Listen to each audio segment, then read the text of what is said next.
ਅਗਲੀ ਮਿੰਟੂ ਜੀ ਗੱਲ ਕਰਦੇ ਜਾਈਏ, ਐਸਜੀਪੀਸੀ ਦੇਵੇਗੀ ਆਪਣੇ ਸੇਵਾਦਾਰਾਂ ਨੂੰ ਵਿਸ਼ੇਸ਼ ਟ੍ਰੇਨਿੰਗ?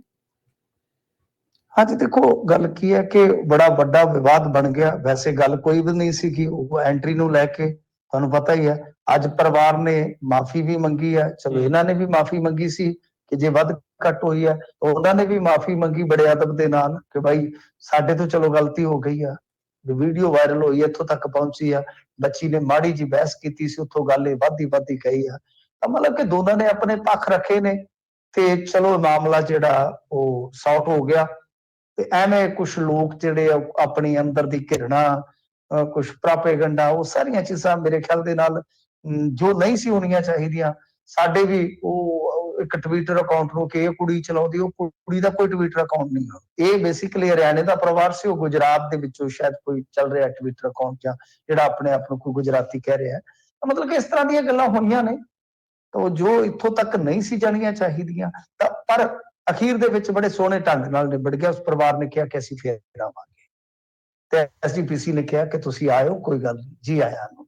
ਤੁਸੀਂ ਗੁਰੂ ਸਾਹਿਬ ਦੇ ਦਰਸ਼ਨ ਕਰਨ ਆਉਣਾ ਤੇ ਸਾਡੇ ਵਾਸਤੇ ਬਈ ਤੁਸੀਂ ਬਹੁਤ ਮਹੱਤਤਾ ਵਾਲੇ ਲੋਕ ਹੋਵੋਗੇ। ਤਾਂ ਖੈਰ ਇਸ ਦਰਮਿਆਨ ਇਹਨਾਂ ਨੇ ਹੁਣ ਮਤਲਬ ਕਿ ਇਹ ਇੱਕ ਕਾਰਜ ਵਿੱਢਿਆ ਕਿ 100 ਸੇਵਾਦਾਰ ਜਿਹੜੇ ਪਰਿਕਰਮਾ ਦੇ ਵਿੱਚ ਨਿਯੁਕਤ ਹੁੰਦੇ ਨੇ, ਤੈਨਾਤ ਹੁੰਦੇ ਨੇ, ਉਹਨਾਂ ਨੂੰ ਸੰਜਮੀ ਵਿਹਾਰ ਵਾਸਤੇ ਟ੍ਰੇਨਿੰਗ ਦਿੱਤੀ ਜਾ ਰਹੀ ਹੈ। ਕਹਿੰਦੇ ਕਿ ਸੇਵਾਦਾਰ 4 ਸ਼ਿਫਟਾਂ 'ਚ ਕੰਮ ਕਰਦੇ ਆ ਤੇ ਇਹਨਾਂ ਦਾ ਕੰਮ ਸੰਗਤ ਦਾ ਮਾਰਗਦਰਸ਼ਨ ਕਰਨਾ ਹੁੰਦਾ ਹੈ, ਉਹਨਾਂ ਨੂੰ ਮਰਿਆਦਾ ਬਾਰੇ ਦੱਸਣਾ ਹੁੰਦਾ ਹੈ। ਤਾਂ ਮਤਲਬ ਕਿ ਥੋੜਾ ਉਹ ਸੰਜਮੀ ਤਰੀਕੇ ਦੇ ਨਾਲ ਪੇਸ਼ ਆਉਣ। ਦੇਖੋ ਇਹ ਤੇ ਬਿਲਕੁਲ ਦਰੁਸਤ ਗੱਲ ਹੈ ਇਹਨਾਂ ਦੀ, ਮੈਂ ਇਸ ਗੱਲ ਦੇ ਨਾਲ ਬੜਾ ਸਹਿਮਤ ਹਾਂ ਤੇ ਮੁਤਾਸਰ ਵੀ ਹਾਂ, ਇਸ ਗੱਲ ਤੋਂ ਪ੍ਰਭਾਵਿਤ ਵੀ ਹਾਂ ਕਿ ਹੋਣਾ ਚਾਹੀਦਾ। ਕਹਿੰਦੇ ਕਿ ਸਾਡੇ ਕੋਲ ਇਹਨਾਂ 'ਚ 10 ਅਜਿਹੇ ਸੇਵਾਦਾਰ ਹਨ ਜਿਹੜੇ ਗ੍ਰੈਜੂਏਟ ਤੇ ਪੋਸਟ ਗ੍ਰੈਜੂਏਟ ਹਨ ਤੇ ਇਹਨਾਂ 'ਚੋਂ 5 ਨੂੰ ਗਾਈਡ ਬਣਾਇਆ ਜਿਹੜੇ ਹੋਰ ਸੇਵਾਦਾਰਾਂ ਦਾ ਮਾਰਗਦਰਸ਼ਨ ਕਰ ਰਹੇ ਆ। ਇਹ ਗੱਲ ਜਿਹੜੀ ਆ ਉਹ ਗਰੇਵਾਲ ਸਾਹਿਬ ਜੀ ਜਿਹੜੇ ਆ ਉਹ ਇੱਕ ਅਖਬਾਰ ਦੇ ਮੁਖਾਤਬ ਹੋ ਕੇ ਕਹਿ ਰਹੇ ਸਨ। ਤੇ ਇਹ ਵੈਸੇ ਇਹਨਾਂ ਨੇ ਕੁਝ ਟ੍ਰੇਨਿੰਗ ਸੈਸ਼ਨ ਜਿਹੜੇ ਉਹ ਸ਼ੁਰੂ ਵੀ ਕਰ ਦਿੱਤੇ ਆ।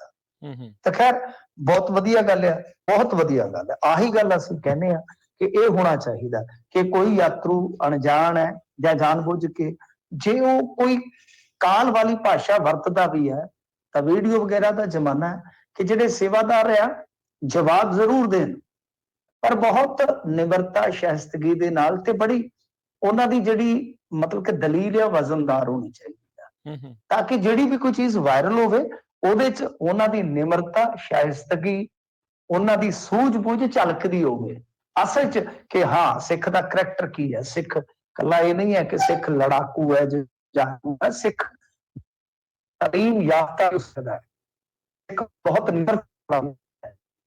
ਉਹ ਚੀਜ਼ ਵੀ ਜੇ ਕੋਈ ਪ੍ਰੋਪਗੈਂਡਾ ਕਰਦਾ ਤਾਂ ਉਹਦੇ ਝਲਕ ਕੇ ਹਾਂ ਇਹ ਦਾਰਸ਼ਨਿਕ ਸੇਵਾਦਾਰ ਨੇ। ਚਲੋ ਬਹੁਤ ਵਧੀਆ ਕਦਮ ਹੈ, ਬਹੁਤ ਵਧੀਆ ਉਦਮ ਹੈ ਤੇ ਆਪਣੇ ਵੀ ਜਾਣਕਾਰੀ ਮਿਲ ਗਈ ਕਿ ਸਾਡੇ ਕੋਲ ਗ੍ਰੈਜੂਏਟ, ਪੋਸਟ ਗ੍ਰੈਜੂਏਟ ਸੇਵਾਦਾਰ ਵੀ ਹਨ ਜਿਹੜੇ ਕਿ ਮਾਰਗਦਰਸ਼ਨ ਬਿਹਤਰ ਕਰ ਸਕਦੇ ਆ। ਬਹੁਤ ਵਧੀਆ ਉਦਮ ਹੈ ਜੀ, ਬਹੁਤ ਨੇਕ ਕੰਮ ਹੈ ਇਹਨਾਂ ਦਾ। ਜੀ